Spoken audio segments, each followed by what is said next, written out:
Hola a todos jóvenes, ¿qué tal? Les saluda el profesor Collavino del curso de Geografía. Ante todo, pues, reciban el saludo de parte de la Academia César Vallejo. Espero que todo esté bien en cuanto a temas de salud en casa.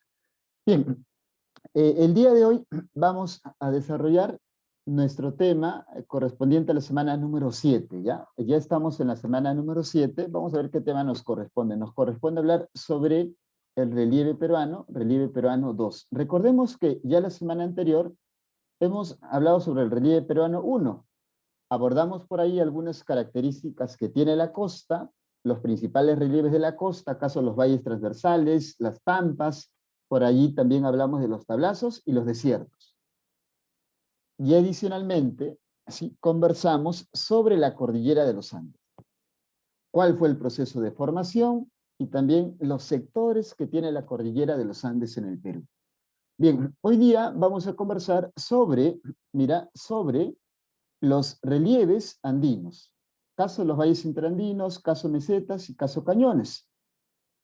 Y también hablaremos sobre los relieves amazónicos. ¿Quiénes son los relieves amazónicos? ¿Sí? Los relieves de la selva. Tú, por ejemplo, ya sabes algo, ¿sí? Con relación a la selva. Cuando hablamos de la selva, nosotros hablamos, ¿sí? De la selva alta y selva baja. ¿Listo? Entonces, en selva alta hablaremos del valle longitudinal y también de los pongos, y en selva baja estaremos hablando de los altos, restingas y también de las tahuampas. Entonces, iniciamos. A ver. ¿Sí? Iniciamos. Mira, esta imagen que está por aquí nos debe dar una referencia de cómo es el sector andino. En general, cuando uno habla del sector andino, de la sierra, encuentra qué cosa? Encuentra un paisaje accidentado. Y casi todos los relieves son accidentados, aunque hay algunos relieves distintos a estos, ¿sí? A lo accidentado. ¿Quiénes? Hay relieves más o menos llanos, mire, que se encuentran vinculados, por ejemplo, con la presencia de un río. Y siempre que tú ves un río en zona baja, eso origina un valle. O sea, en la sierra también puedes encontrar valles, solo que los valles de la sierra se llaman valles interandinos. ¿Está bien? Valles interandinos, repito. También encuentras en zonas altas, ¿sí? También vas a encontrar zonas más o menos planas, que tú y yo vamos a llamar, ¿sí? ¿Cómo las llamamos? Mesetas. Y finalmente vamos a encontrar la presencia de cañones. Ahora, tú entiendes que también en la sierra hay presencia, por ejemplo, de nevados, volcanes, etc. Pero el día de hoy vamos a focalizar nuestra explicación en tres de esos relieves. A ver, los valles interandinos. Para empezar, repito, siempre que tú hables de un valle, está asociado a un río. Siempre que se forma un valle se forma en zonas planas. Conclusión, si yo estoy en la sierra, debo encontrar zonas más o menos planas. Y existen. Nosotros en la clase anterior vimos este panorama. Cuando hablamos de la cordillera de los Andes en el Perú, ¿de qué estamos hablando? Bueno, hablamos de todo un sistema orográfico. ¿Sí? Decíamos que la cordillera es un sistema orográfico.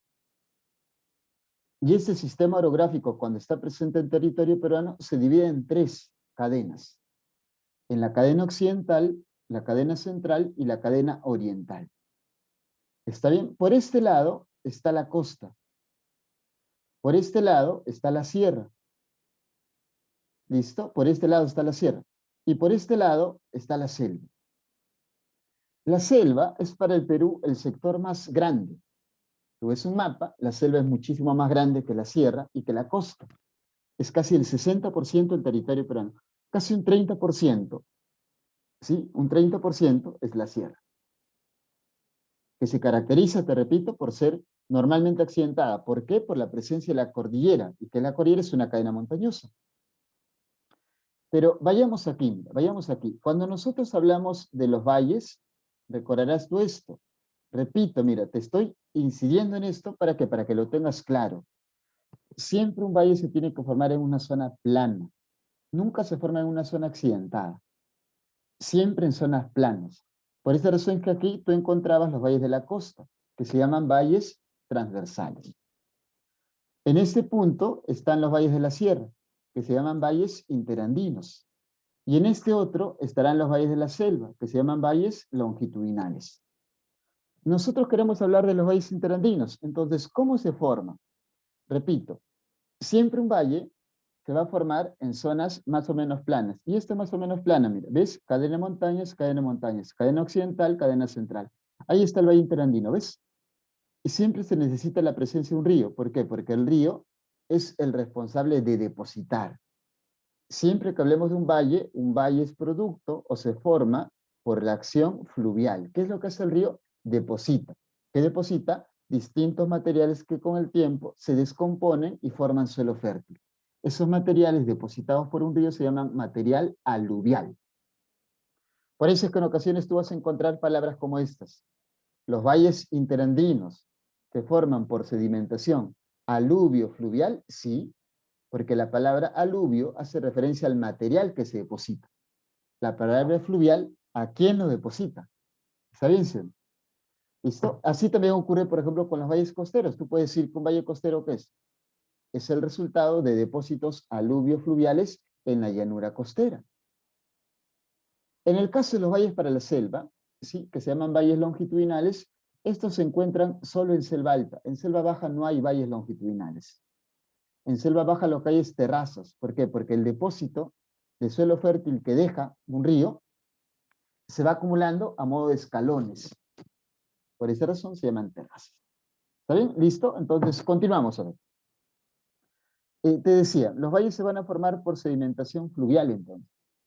¿Está bien? Se forman por sedimentación fluvial. ¿Dónde? En zonas de plegamiento. ¿Qué significa esto de plegamiento? Lo que pasa es que cuando las placas de Nazca y Sudamericana chocan, el suelo entre ellas se levanta y se dobla. Al doblarse es que se forman las cadenas, pues más o menos así, mira. Cuando se dobla, hace esto el suelo. De ahí se forman las cadenas, occidental, central, oriental. Y por aquí es por donde se encuentra el valle interandino, en la parte baja del plegamiento. ¿Viste?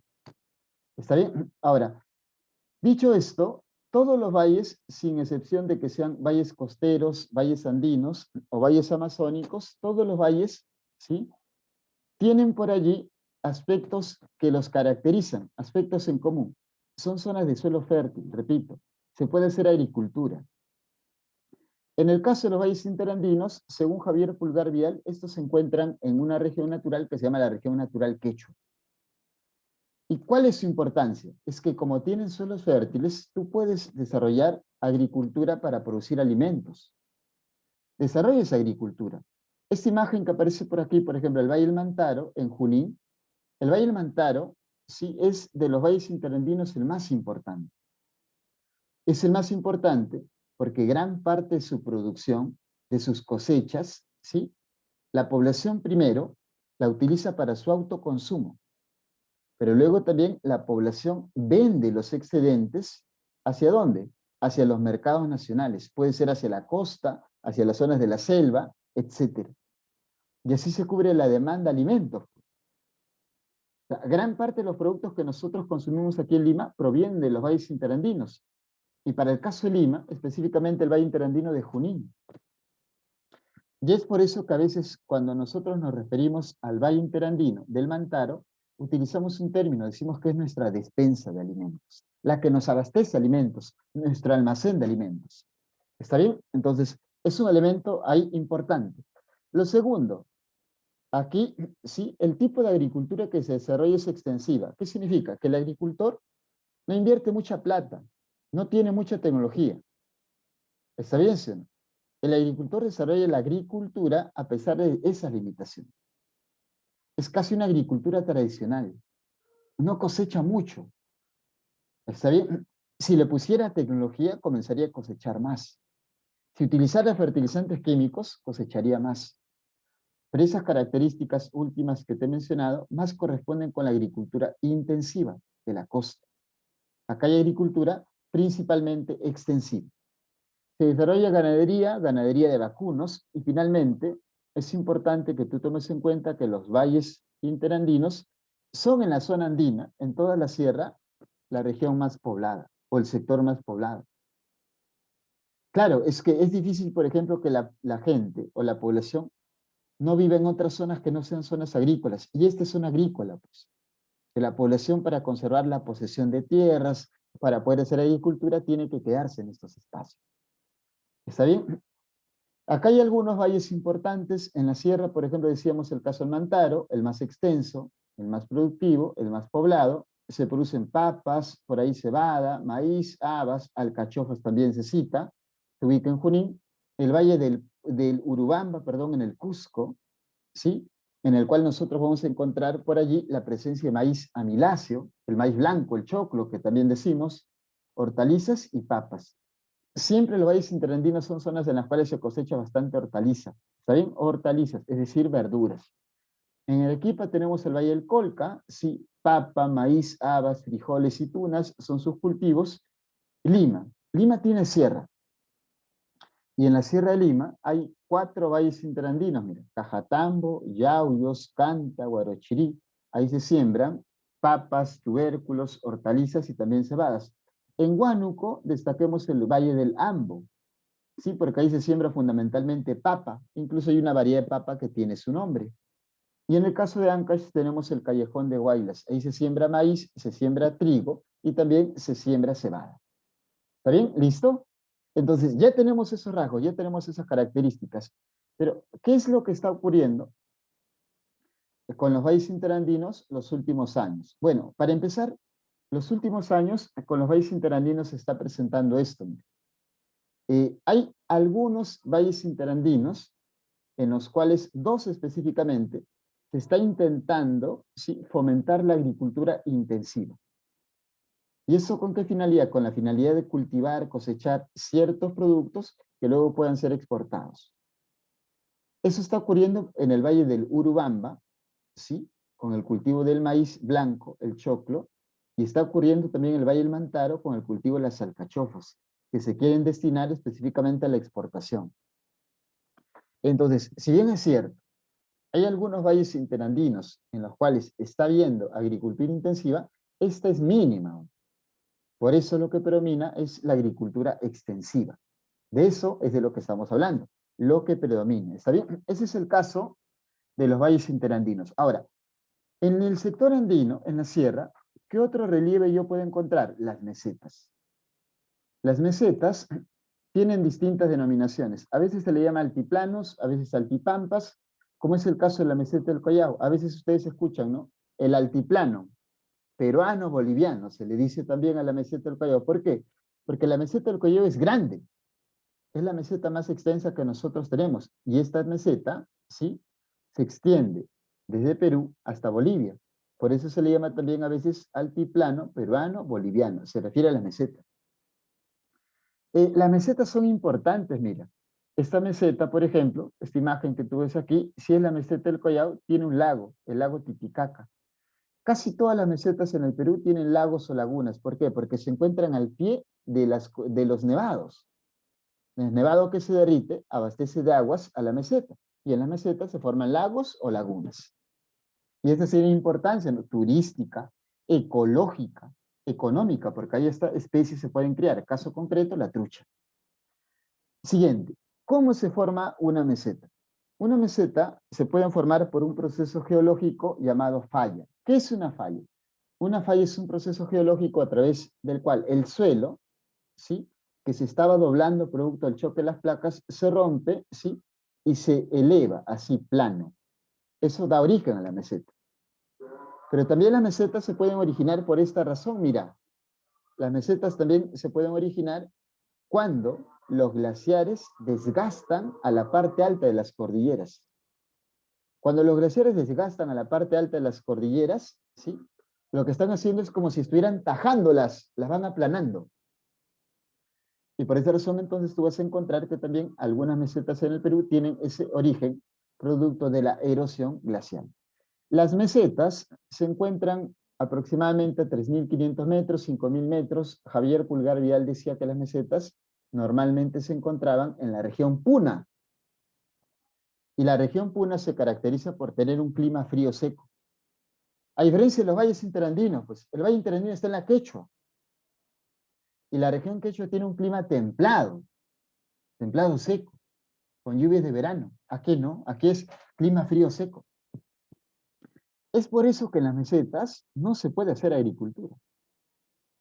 por el clima frío, seco, afecta a los cultivos. Aquí ya están las heladas de forma intensa, dañan los cultivos, no permiten un desarrollo óptimo de esto. Entonces tú dirás, profe, ¿y la población que vive aquí en las mesetas, usualmente a qué se está dedicando entonces?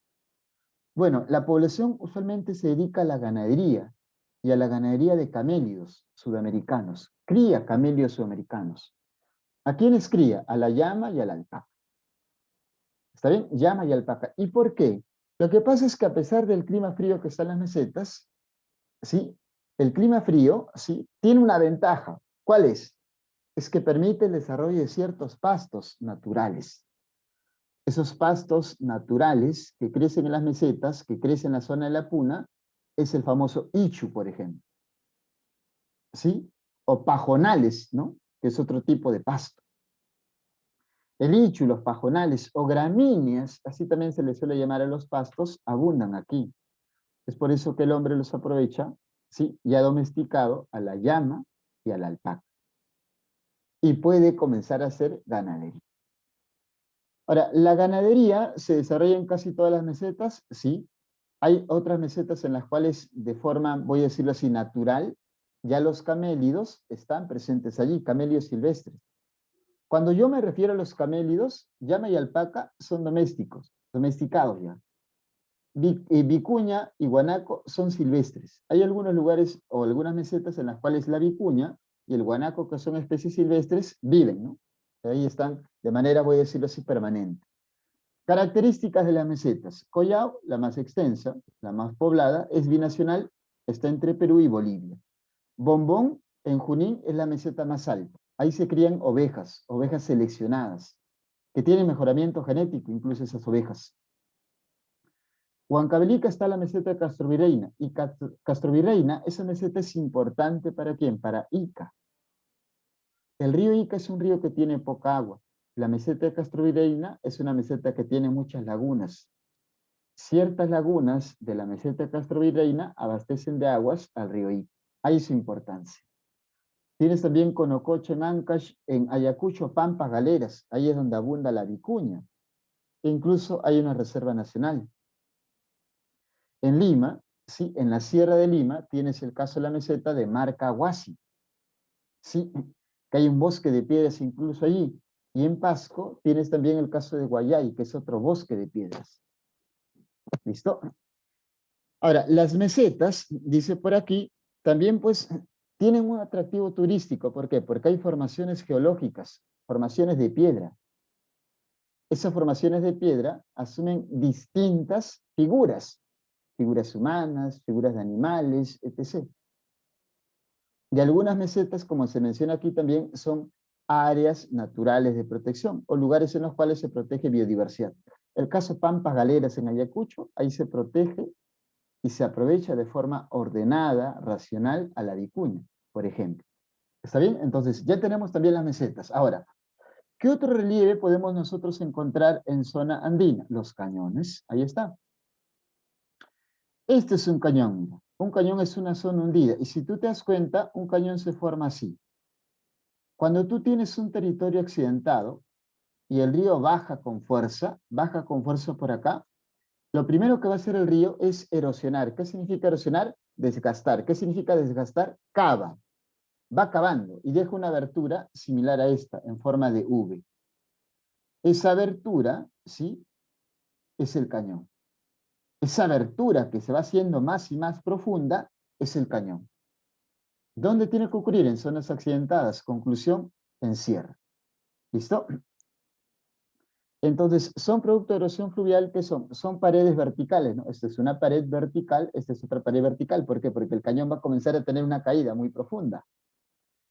¿Dónde se ubican? Usualmente los cañones se encuentran en la región Yunga, ¿sí? En la región natural Yunga. ¿Y por qué son importantes? Porque si tú, por ejemplo, construyes aquí una represa es un muro de concreto, como sabes tú muy bien, acumulas agua, luego generas caída de agua para producir energía eléctrica. ¿Sí o no? Puedes hacer eso. O también digamos, esa acumulación de agua lo puedes utilizar con fines de ¿qué? Con fines agrícolas. ¿Está viendo, sí o no? siempre, siempre, repito, los cañones tienen esa doble finalidad. Acumular agua para la agricultura, o en su defecto, acumular agua para luego generar caídas o pendientes, y así tú lo puedas aprovechar con fines energéticos. Tienes el caso, por ejemplo, tú aquí, en esta imagen del cañón del Colca, y por aquí tienes el cañón del Pato, que es donde hay una central hidroeléctrica. El cañón del Pato queda en Ancash y lo forma el río Santa. El cañón del Colca sí queda en Arequipa y lo forma el río del mismo nombre. Es decir, el río Colca. ¿Sí? A ver, por aquí. El cañón del Cotahuasi es el más profundo, queda en Arequipa. El Colca es el segundo más profundo, también queda en Arequipa. Ojo, más profundo del mundo, ¿ah? El cañón del Pato queda en Ancash y hay una central hidroeléctrica que se llama Guayanca. El cañón del Infiernillo, ¿sí? Queda en Lima, ¿sí? Y por ahí pasa el ferrocarril central, ¿sí? O sea, se ha construido una especie de puente para cruzar el cañón, mira. Y luego tienes, en el caso, por ejemplo, ¿sí? Del río, por aquí Cañete, el cañón de Santo Tomás, ¿no? Que también queda en Lima. ¿Listo? Este es más o menos el proceso de producción de energía eléctrica, ¿sí? Entonces, los cañones sirven para esto. Buena parte de la energía que nosotros estamos consumiendo actualmente sí, se producen en las centrales hidroeléctricas, pero para eso previamente tú tienes que construir un muro de concreto que es una represa y generar esta caída, ¿sí? Fuerte, intensa de las aguas, ¿para qué? Para convertir esta energía mecánica en energía eléctrica. ¿Está bien? Tienes entonces el caso de los cañones. Y luego, ¿sí? Luego tenemos la situación de la selva. Miren, los relieves de la selva son más directos. Lo que nosotros tenemos que recordar es esto. Cuando tú y yo nos refiramos a la selva, siempre nos referimos a la zona oriental del Perú. Y la selva presenta dos sectores, selva alta y selva baja. Ahorita vamos a hablar de los dos relieves importantes en selva alta, los valles longitudinales y también los pongos. ¿Está bien? Valle longitudinal y pongo. Escucha. ¿Qué es un valle longitudinal? Bueno, un valle longitudinal es producto de sedimentación. Y hace un ratito habíamos hecho un gráfico. Decíamos más o menos esto, ¿sí o no?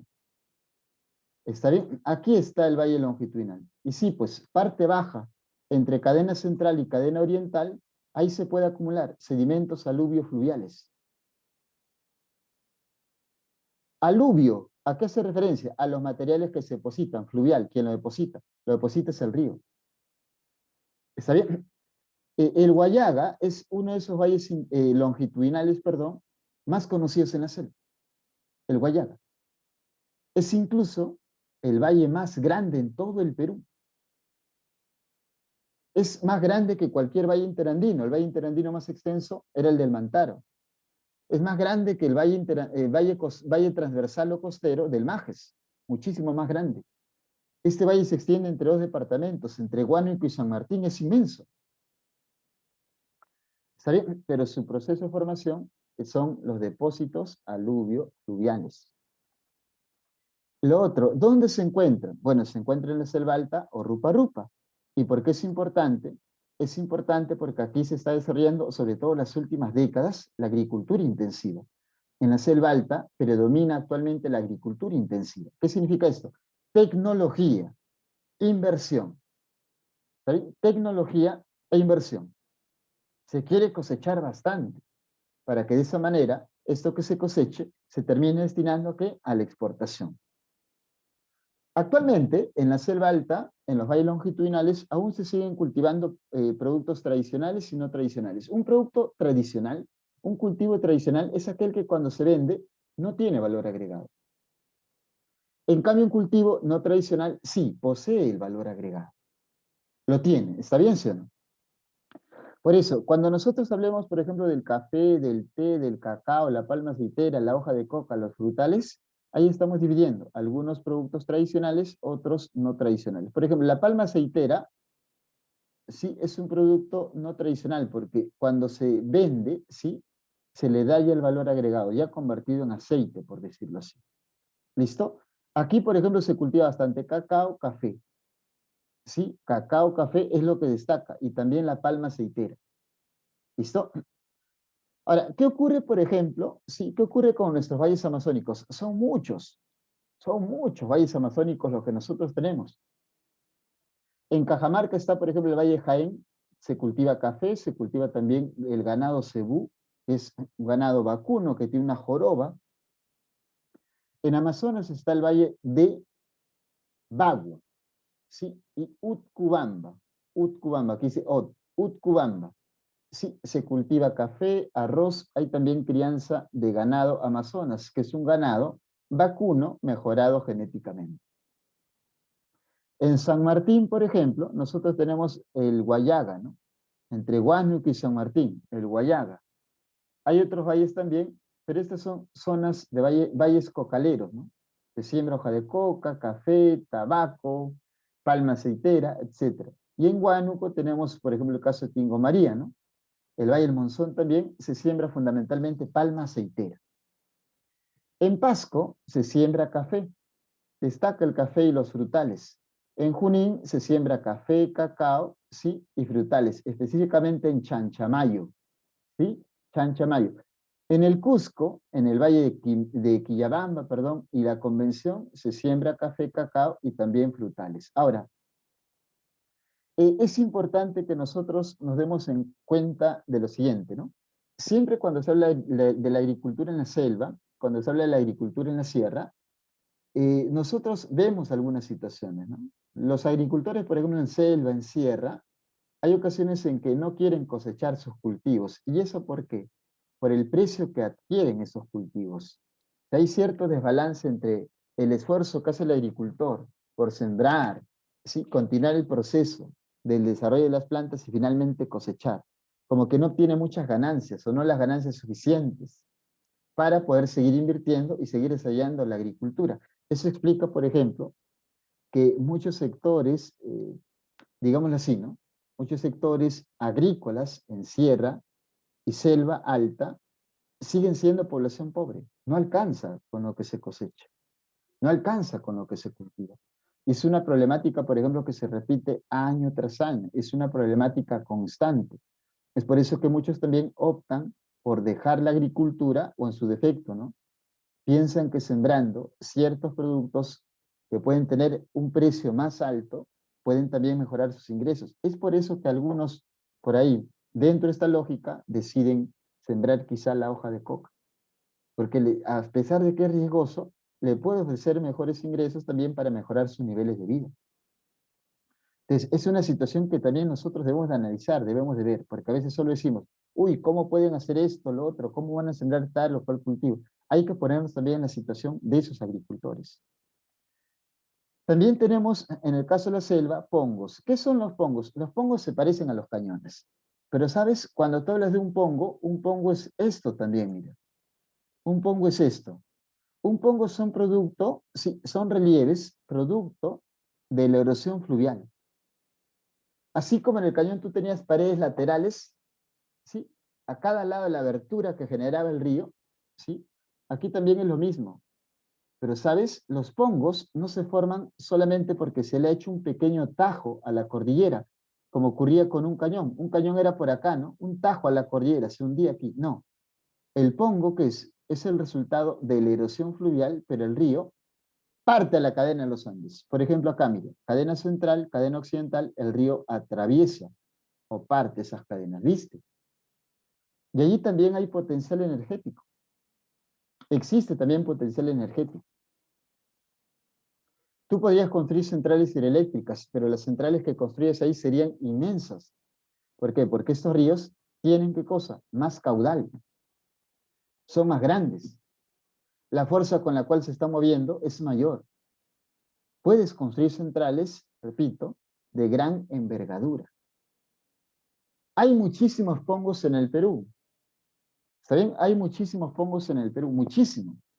Por eso se considera que en Sudamérica el Perú es uno de los países que tiene mayor potencial energético. ¿Está bien? ¿Listo? Por ejemplo, mira, nosotros tenemos un pongo que se llama el pongo de Manseriche, ¿ves? Está por acá. Este es el pongo de Manseriche y lo forma el río Marañón. Se considera que ese pongo es el más extenso de todos y es por esa razón el que tiene más potencial energético. Por aquí está el pongo de Rentema, mira, la cadena central atravesada por el río Marañón. Este es el segundo más extenso. Y hay otros, ¿no? Por ejemplo, en el caso de San Martín, el río Guayaga forma este pongo que se llama Pongo de Aguirre. El río Ucayali, en la selva baja, forma este pongo que se llama Pongo de Orellana. ¿Está bien? Hay otro pongo que se llama Pongo del Tambo. En el caso, por ejemplo, mira, en el caso, por ejemplo, del río Mantaro, hay un pongo, ¿no? Que se llama el Pongo del Mantaro. El río Mantaro forma un pongo, que es el Pongo del Mantaro, y un cañón, que es el cañón de Iscuchaca. Forma dos accidentes distintos, mira tú. ¿Está bien? En el caso del Cusco, sí, tú tienes al río Urubamba, que forma el pongo de Mainique, pero también forma otro pongo que se llama el pongo de Torontoy. Sí, tienen sus particularidades estos pongos. ¿Está bien? ¿Listo? Entonces, ¿un pongo y un cañón se parecen? Sí, se parecen. Porque ambos son producto de la erosión fluvial. Pero, mientras que un cañón simplemente es un corto, una especie de tajo en la cordillera, un pongo, ¿qué es? Es cuando el río atravesó la cordillera, perforó la cordillera.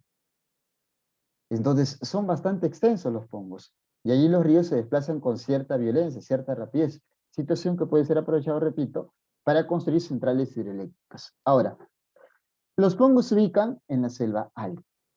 Sí, es importante que tú tomes en cuenta esto, selva alta o rupa-rupa. En la selva baja, ¿qué es lo que nosotros vamos a encontrar en la selva baja? Bueno, en la selva baja los ríos ya se mueven despacio. E incluso los ríos se van a comenzar a mover de forma serpenteante. El río ya no es como en la selva, en la sierra, que erosionaba hacia abajo, ¿no? Cavaba. Aquí no. Aquí el río erosiona hacia los costados y por esta razón es que los ríos comienzan a tener curvaturas. Y esas curvaturas se llaman meandros. Y periódicamente los ríos van dejando sedimentos, sedimentos, sedimentos que se acumulan a modo de escalones y eso se llaman terrazas fluviales. Ahora, si nosotros, por ejemplo, analizamos aquí los relieves de la selva baja, vamos a encontrar estos fundamentalmente. Encontramos a los filos, escucha, a los filos, a los altos, a las restingas y a las tahuampas. Filo, alto, restinga y tahuampa. Escucha. Cuando uno está en la selva baja, el relieve más extenso es la tahuampa. ¿Y la tahuampa qué característica tiene? Aparte que son los relieves más extensos, son zonas pantanosas. ¿Está bien? Son zonas pantanosas. Ahí solo crece palmera, nada más. Y otras pequeñas especies, ¿no? Pero palmeras, nada más. ¿Está bien, sí o no? Ahora tú dirás, profe, entonces, ¿qué ocurre con la selva baja? Si lo más extenso es la Atahuampa y está inundado, en la selva baja, ¿habrán muchos espacios para que la población viva? No. Por esa razón es que la selva baja, a pesar de que es grandota, tiene pocos habitantes. No hay muchos espacios en los cuales la gente pueda vivir, ¿me entendiste? La selva alta, a pesar de que es más pequeña, tiene más habitantes que la selva baja. ¿Está bien? ¿Listo? ¿Qué tal? ¿Se entendió? Cuando uno está en las tahuampas, ya que el agua está ahí amontonada, el agua está ahí emposada, también el agua está, digamos, y los organismos que están allí muchas veces están en proceso de descomposición. Y es por eso que las aguas suelen ser aguas negras. Aunque claro, ¿no? En estos lugares ciertas especies también pueden iniciar su proceso de reproducción. Pero el astahuampa, por ejemplo, no me puede servir para agricultura, no me puede servir para que la población viva, no me puede servir para eso el astahuampa. Uno comienza a subir y encuentra las restingas. Las restingas se encuentran muy cerca a los ríos. ¿Sí? ¿Y qué características tienen las restingas? Son la terraza más baja. Y dice aquí, se inunde estacionalmente, claro. Lo que pasa es que cuando es verano, como llueve bastante en el Perú, los ríos de la selva se cargan de aguas y su nivel de agua sube. Inundan esta zona, doctor, mira. Inundan esta zona. Esta zona la inundan y la restinga queda inundada.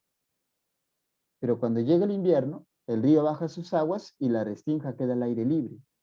Y el río le ha dejado suelo fértil. Entonces se puede hacer agricultura. Lo malo es que es agricultura estacional. Claro, pues, profe, no puedo yo sembrar en el verano, porque en el verano el río se ha desbordado e inundó esa zona. Pero sí en invierno, cuando el río tiene menos agua, ya que hay menos lluvias, yo pueda aprovechar ese espacio y comenzar a hacer la agricultura. ¿Está bien, sí o no? Por esa razón, se dice que la restinga es el relieve que se inunda estacionalmente. El alto es el alto donde se ubica la población. Los altos, repito, son donde se encuentra la población. ¿Y eso por qué? Porque los altos son las zonas que nunca se inundan.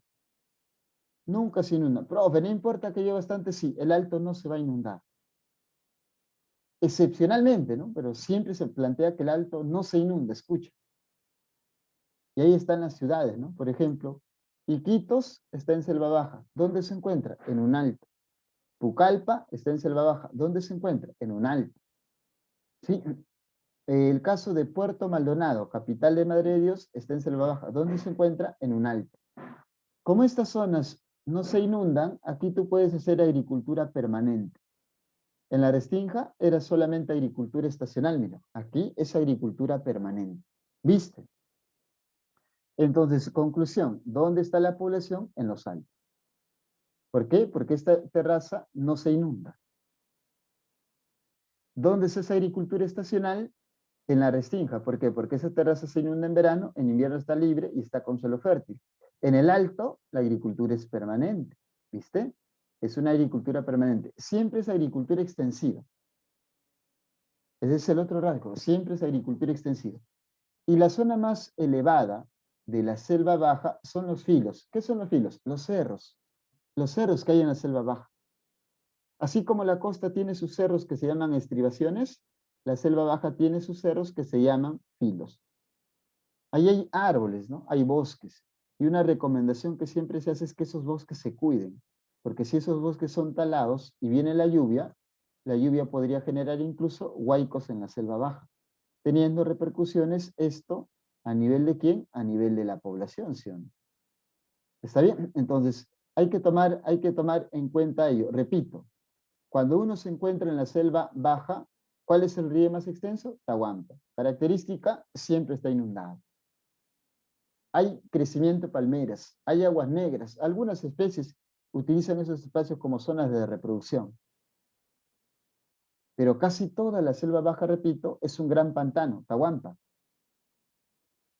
Que a veces tiene otro nombre, ¿no? A veces se le llama aguajal. Se le nombra según el tipo de palmera que existe. La Restinga, en cambio, es una terraza baja que se inunda estacionalmente. ¿Cuándo? Cuando es verano, el río tiene más aguas y lo inunda. ¿Está bien, señor?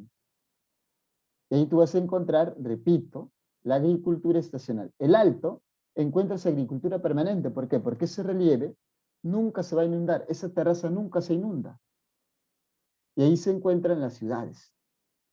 Y los filos que son los cerros, las partes más altas, las partes más elevadas de la selva baja. Bien, bien jóvenes, hasta aquí estaríamos llegando y cerrando ya la clase del día de hoy. Gracias también por su atención y nos estaríamos encontrando para desarrollar las claves de esta práctica. Saludos para ustedes.